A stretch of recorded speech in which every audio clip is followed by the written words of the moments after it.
Hola, ¿qué tal? Bienvenidos a Noticias Ourense. Hoy es martes 3 de marzo y comenzamos este informativo repasando algunas de las noticias más importantes de la jornada. Apicultores de Lugo y Ourense se movilizaron para proteger la miel. Por otra parte, el 8M vuelve a estar marcado por las desigualdades laborales que perjudican a las gallegas. Y además, la sanción a una abogada por secundar la huelga en el Tribunal Superior de Xustiza de Galicia. Comenzamos.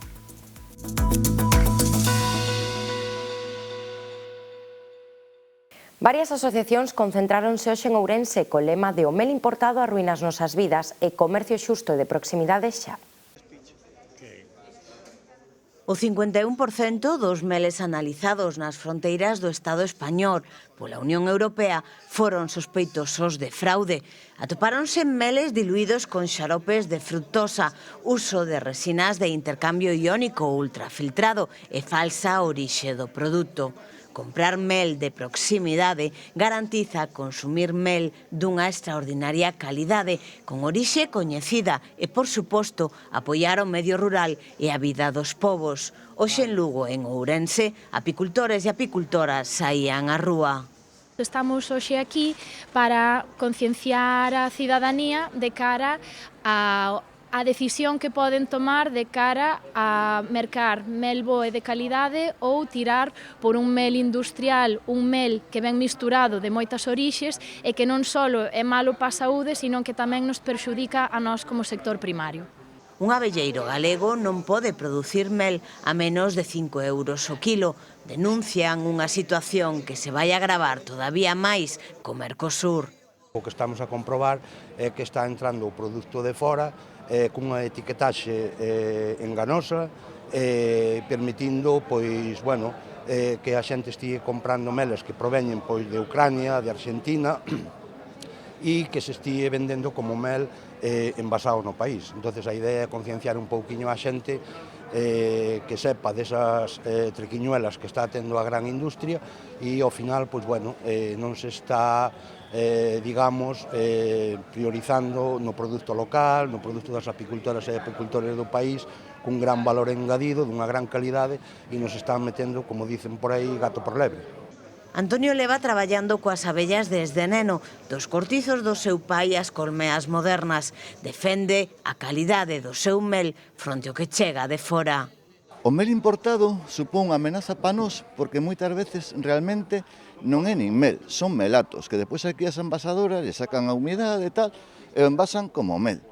Claro, nós con iso non podemos competir. E depois tamén, claro, a aplicación dos produtos que utilizamos nós para as colmeas, que están autorizados na Comunidade Económica Europea en relación a outros produtos, como, por exemplo, os antibióticos que utilizan noutros países, pois non ten nada que ver nin na calidade, nin no ciclo da colmea.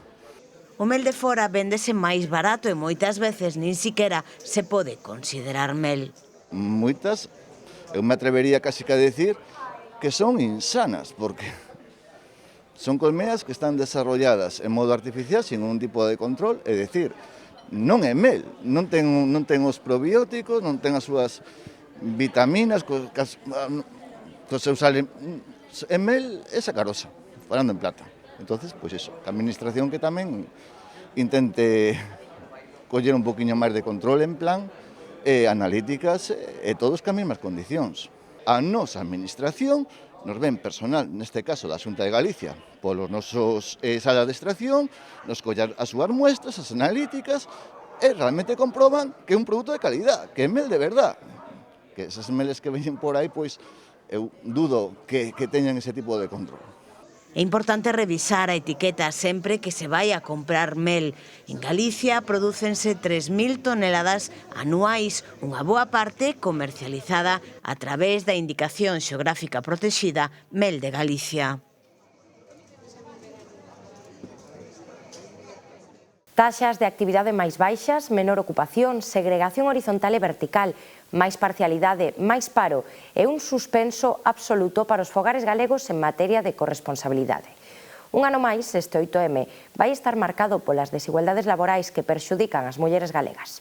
As portas do 8M, UGT Galicia denuncia a situación sociolaboral das mulleres galegas marcada por unha menor actividade e ocupación, máis desemprego, segregación horizontal e vertical, maior temporalidade e parcialidade, a fenda salarial e a asunción das tarefas e cuidados familiares, todos eles factores que seguen a lastrar a vida laboral das mulleres e as súas carreiras profesionais.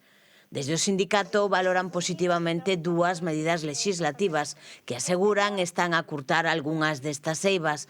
A subida progresiva do salario mínimo interprofesional nestes últimos anos e a reforma laboral. Segundo os datos da EPA do ano 2025, a poboación activa feminina en Galicia é inferior á masculina en 12.000 persoas, cunha taxa de actividade do 50,7%, fronte ao 56,6% no caso dos homes, o que supón unha diferenza de case 6 puntos. Galicia rexistra a cuarta taxa de actividade feminina máis baixa do Estado. Só Asturias, Extremadura e Castela e León teñen uns índices máis baixos. Aínda que a principal causa de inactividade entre as mulleres, igual que no caso dos homes, é estar en situación de xubilación, a esta séguelle de preto a causa marcada como labores do fogar. En Galicia, de cada 100 persoas ocupadas, o 49,3% son mulleres, a pesar de representar o 52,3% da poboación. A brecha na taxa de emprego é de 5,8 puntos. E aínda estando ocupadas, as mulleres galegas seguen a sufrir tanto a segregación ocupacional horizontal como vertical. O gran foco de ocupación feminina céntrase nos servizos, representando as mulleres o 58,7% do total. O 84,7% das mulleres ocupadas o están neste sector. Na agricultura, gandeiría, caza e silvicultura, as galegas representan o 39%. A porcentaxe baixa o 29,7% no caso da industria, o 22% na pesca e acuicultura e o 10% na construción.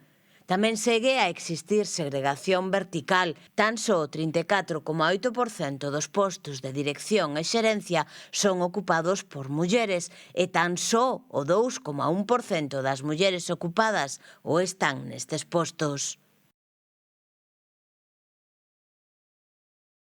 La sanción a una abogada por secundar la huelga en el Tribunal Superior de Justicia de Galicia.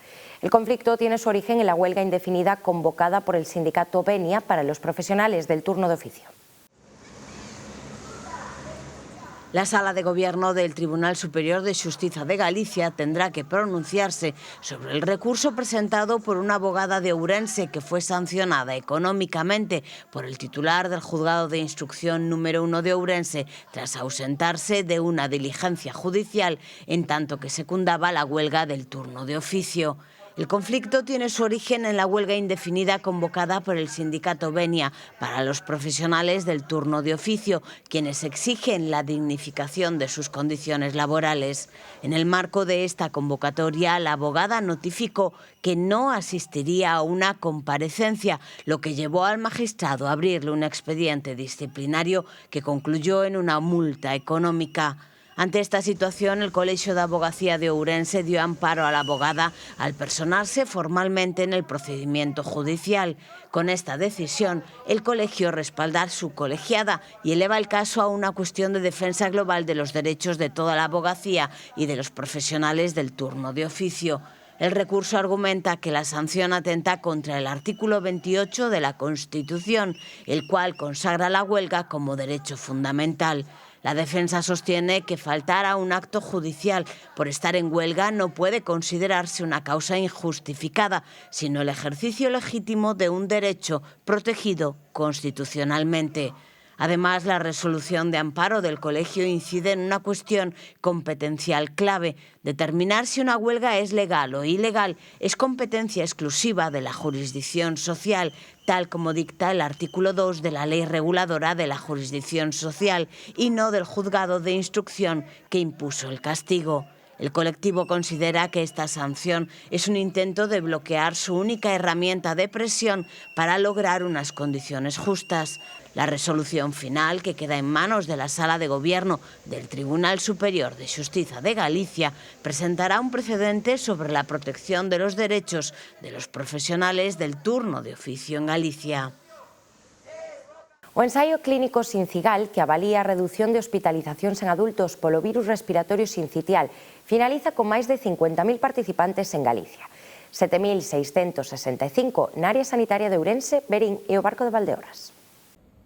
Un total de 50.415 persoas veñen de participar no ensaio clínico sincigal, que ten como obxectivo avaliar a reducción de ingresos hospitalarios na poboación galega mediante a vacinación fronte ao virus respiratorio sincitial.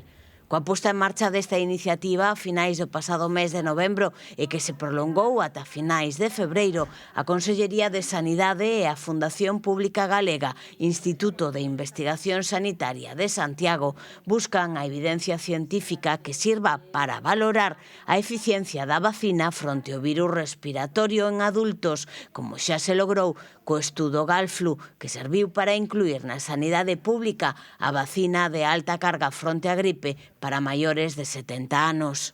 Na provincia de Ourense, por distritos sanitarios, participaron no ensaio 6.285 persoas de Ourense, 648 de Verín e 732 do Barco de Valdeorras. Sincigal enmárcase na Estrategia Galega de Saúde Pública Pragmática, que integra a investigación clínica co sistema sanitario real para xerar evidencias útiles que permitan optimizar a toma de decisións sobre políticas de vacinación.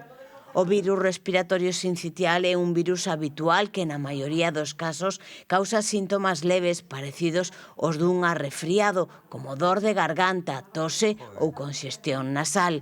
Con todo, en lactantes pequenos, en adultos de idade avanzada, en persoas con patoloxías crónicas, este virus pode causar problemas pulmonares graves que poden requerir a hospitalización. De feito, é responsable cada ano de centos de hospitalizacións en Galicia. Ademais, en adultos poden peorar enfermidades como a enfermidade pulmonar obstructiva crónica e a insuficiencia cardíaca. Actualmente a Xunta ofrece inmunización fronte ao virus respiratorio sincitial de 0 a 6 meses, cunha cobertura próxima ao 100%.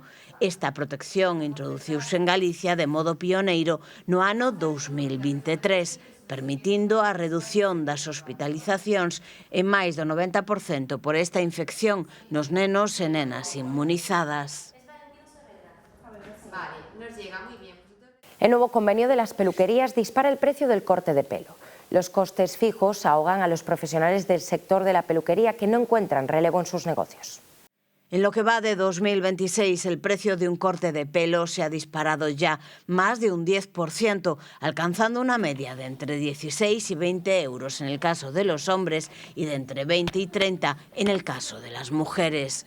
Esta explosión de precios tiene una clara razón y es la actualización en el inicio de este año del convenio del sector que afecta a peluquerías, barberías y salones de belleza a nivel de toda Galicia.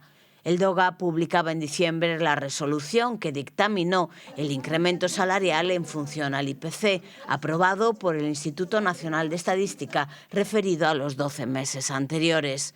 Esto marca un sueldo base que parte de los 1.250 euros mensuales para el personal auxiliar y alcanza los 1.375 para los perfiles técnicos más especializados. Además, se acordó una reducción de la semana laboral de 40 a 39 horas. Desde la Asociación de Peluquerías de Ourense se cifra el aumento de costos salariales en hasta un 14,5%, mientras que también aseguran que se encarecen los costes de los productos. Esto supone que en lo que va de año ya haya aumentado entre un 10% y un 13% el coste para el cliente, llegando a casi 20 euros en hombres y entre 20 y 30 en mujeres, unas cifras más de un 50% superiores que antes del COVID. En este contexto de subida de cuotas de autónomo e incremento de costes, los peluqueros no se atreven a iniciar su propio negocio, siendo cada vez más raro ver la apertura de nuevos salones. Apenas han transcurrido los primeros meses de 2026 y la Asociación Provincial ya ha contabilizado el cierre de 4 peluquerías por jubilación. El dato más alarmante es que ninguna ha encontrado quien asuma las riendas. Se trata de establecimientos plenamente consolidados, con clientela fija, en los que ni siquiera se exige un pago por traspaso, sino únicamente asumir el coste mensual del alquiler del bajo comercial. Sin embargo, las persianas bajan definitivamente. El panorama dibuja un sector con condiciones más dignas para el empleado, pero con un tejido empresarial menguante y con cada vez más complicaciones económicas por la subida de costes, lo que provoca que se encarezca el paso por el sillón. O Concello do Carballiño modernizará a Praza de Abastos cunha reforma integral de 1,5 millón de euros. O Concello do Carballiño levará a cabo unha reforma integral da Praza de Abastos para modernizar e dinamizar a área comercial, un espazo senlleiro da vila. O proxecto presentado esta mañá no Salón de Plenos está valorado en 1,5 millón de euros.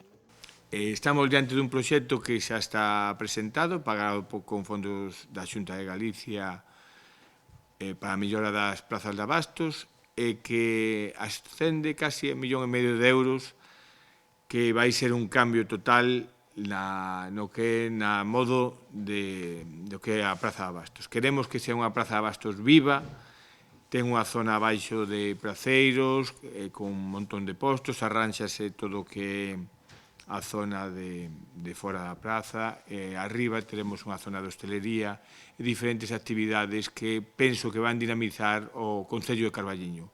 En total haberá 20 postos, unha cantidade inferior á actual, pero que responde ás propias demandas dos praceiros que pedían aumentar o tamaño actual dos locais. En 2024 iniciamos este procedimento para poder acadar o selo de mercado de excelencia para a nosa praza e iniciamos o procedimento dende cero, non había un traballo previo realizado e acollerse a esta orde de axudas pois supoñía seguir unha serie de pasos.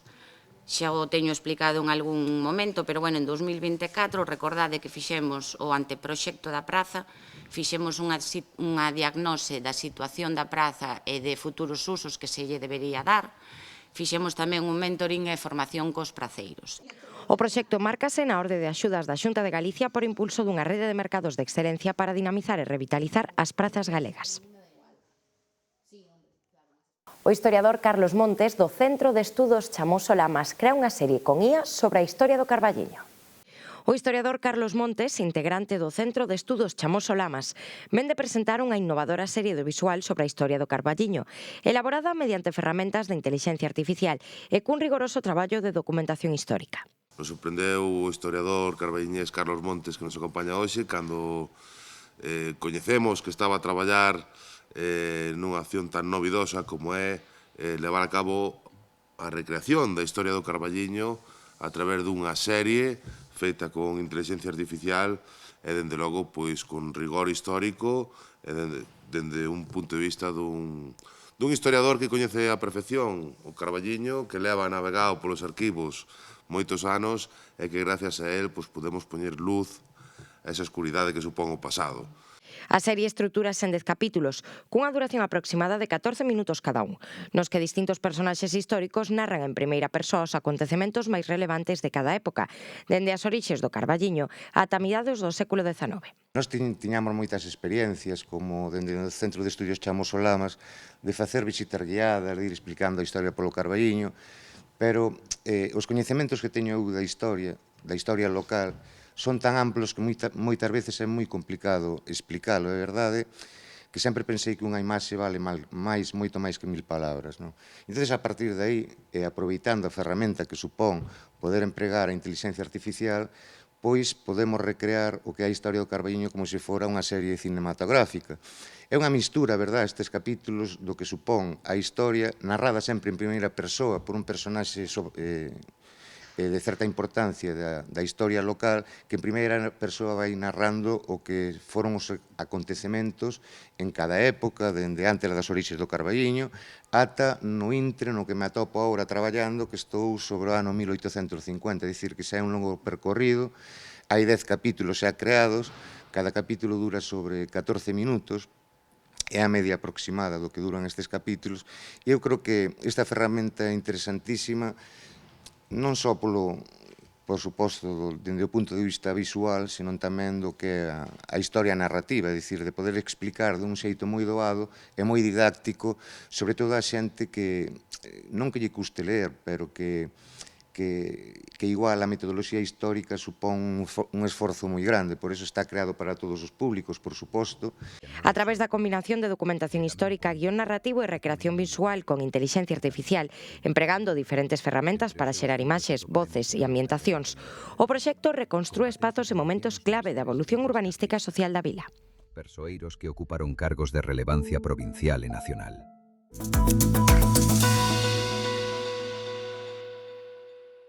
Pues esto ha sido todo por hoy. Muchas gracias por acompañarnos. Que pasen una buena noche. Nos vemos mañana a la misma hora. Adiós.